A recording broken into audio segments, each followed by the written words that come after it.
y ahora saludamos a Luis Miguel González. Él es director editorial del Economista y nos habla sobre las implicaciones que tendrá un nuevo recorte a la burocracia por parte del gobierno federal. Muy buenos días, Luis Miguel.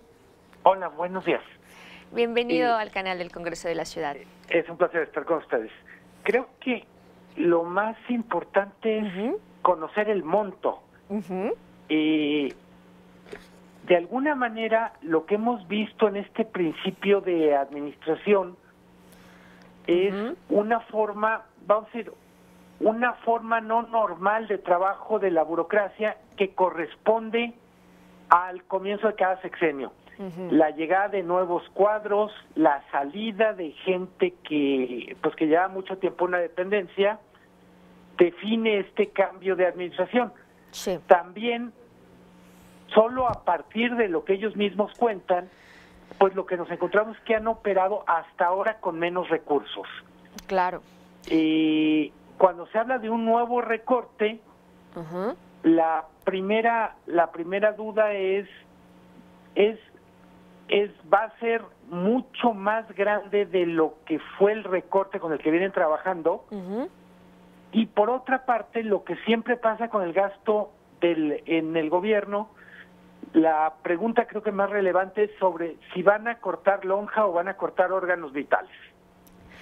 Claro, ya lo decía Alfonso Romo, ¿no? Jefe de presidencia, de oficina de la presidencia, sobre esta caída en la recaudación y como consecuencia, pues el probable recorte de personal en la administración pública federal, ¿no?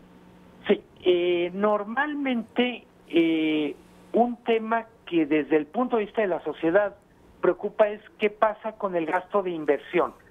Y bueno, alguien podrá decir, bueno, inversiones, carreteras, es hospitales, escuelas, pero en algunos casos es inversión. Estoy pensando en cualquiera de nosotros que va a una oficina, hay veces es inversión en sistemas de cómputo para que los trámites sean más rápidos. Claro. Digamos, cambiar papel por flujo digital. Entonces, mucho de lo que creo que nos debería tener atentos a lo que venga es qué impacto pueden tener estos recortes en la calidad de la atención al público. Claro. Obviamente está todo lo que tiene que ver con prestaciones a la burocracia. Hay que ponerlo en perspectiva. Claro. Suponiendo que pudiéramos esquematizar, hay una especie de baja burocracia que trabaja en condiciones muy limitadas. Sí. Pero hay esta cosa que se llamaba burocracia dorada, que aparentemente mucho de los recortes se enfocó en ellos. Sí. Pero, insisto, mucho del tema para mí tiene que ver con qué va a pasar con inversión y qué va a pasar con todo lo que está relacionado con servicios al usuario de servicios públicos. ¿Qué va a pasar con los hospitales, la forma en que atienden a los pacientes? No hay que perder de vista que uno de los aspectos del sector público que está más lastimado presupuestalmente es precisamente el sector salud. Claro. Ahora que se está en el Congreso discutiendo reforma educativa, pues ¿qué va a pasar con lo que reciben los sindicatos respecto a lo que reciben las propias escuelas? Así es. Si está cayendo este tema de la recaudación, Luis Miguel, también estaría en riesgo, ¿no? Pues el financiamiento de los programas sociales que son pues parte de la bandera de esta administración. Sí. ¿No? Creo que una cosa muy relevante es, todavía es un periodo muy corto para evaluar el tema de recaudación, y me explico. Sí. Todavía, por ejemplo, el mes de abril tradicionalmente es el mes en el que las personas físicas pagan sus impuestos. O pagamos nuestros impuestos. Entonces, todavía no tenemos este ejercicio recaudatorio de abril que pone en marcha una parte importante de la recaudación. Entonces, creo que nos falta probablemente un semestre, o sea, completar el primer semestre completo, para ver cuál es la dinámica completa de recaudación. Es cierto que los primeros meses fueron malos, pero todavía es un periodo muy corto. La fotografía no nos da para poder contar la película. Claro. También uno de los argumentos, Luis Miguel, es que se quiere evitar el déficit fiscal. ¿Es esto una buena señal o estamos viendo una mala administración de los recursos? No, para mí es buena señal. Siempre se compara el tema del déficit o superávit con lo que ocurre en una casa. Es forzado, pero al mismo tiempo es correcto. Y es, si el objetivo es no gastar más de lo que se capta, en el caso de un hogar es equivalente a decir, el único compromiso que podemos tener es no vamos a gastar más de lo que estamos ganando. Claro. ¿Cuál es el truco con este tema del déficit? Es que hay dos formas de medirlo. Uno es lo que se llama superávit o déficit primario, que es simplemente gasto contra ingresos. Pero luego está el déficit o superávit total, que ya incluye gasto financiero. Entonces, para el gobierno mexicano es muy importante tener superávit primario, porque de todos modos con el pago de intereses tenemos déficit. Claro.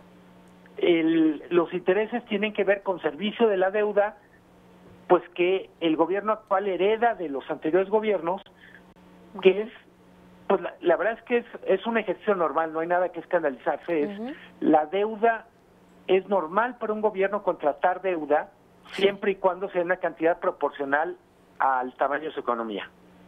Claro. Luis Miguel, ¿por qué no hemos visto manifestaciones o acciones legales colectivas por parte de los burócratas despedidos de la Administración Pública Federal si se han dado pues estos casos, estas violaciones a los derechos humanos?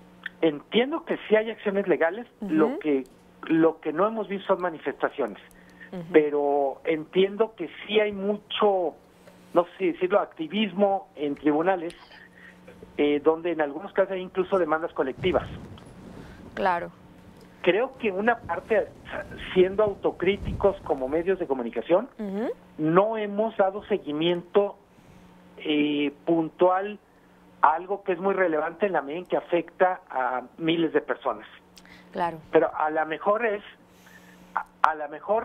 algo que tenemos que, como tema, recuperar los medios y no, pues ahora sí, en algún sentido no dejar solos a los trabajadores que en algunos casos están siendo víctimas de injusticias.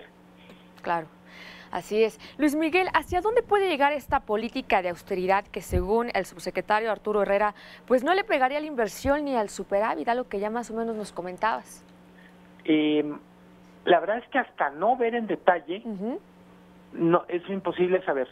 Es muy difícil que no le pegue a la inversión, porque normalmente es la parte del presupuesto que es más fácil tocar. Es decir, es mucho más complicado tocar personal sindicalizado, es mucho más complicado pegarle a gastos de mantenimiento. Claro. Y normalmente la variable que cualquiera puede controlar es inversión. Otra vez, si lo comparamos con lo que pasa en una casa, pues cuando uno tiene un problema económico, pues lo primero que haces es suspender este rubro de inversiones o gastos suntuarios.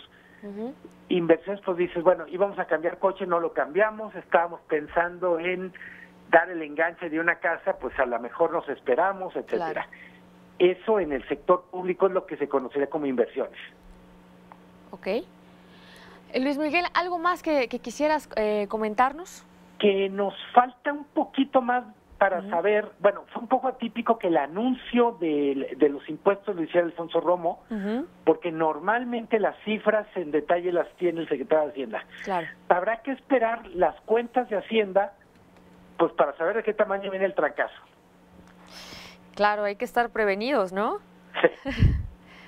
Claro. Así es. Luis Miguel González, director editorial de El Economista, muchísimas gracias por conversar con nosotros esta mañana aquí en el canal del Congreso. Si nos lo permites, más adelante te estaremos buscando.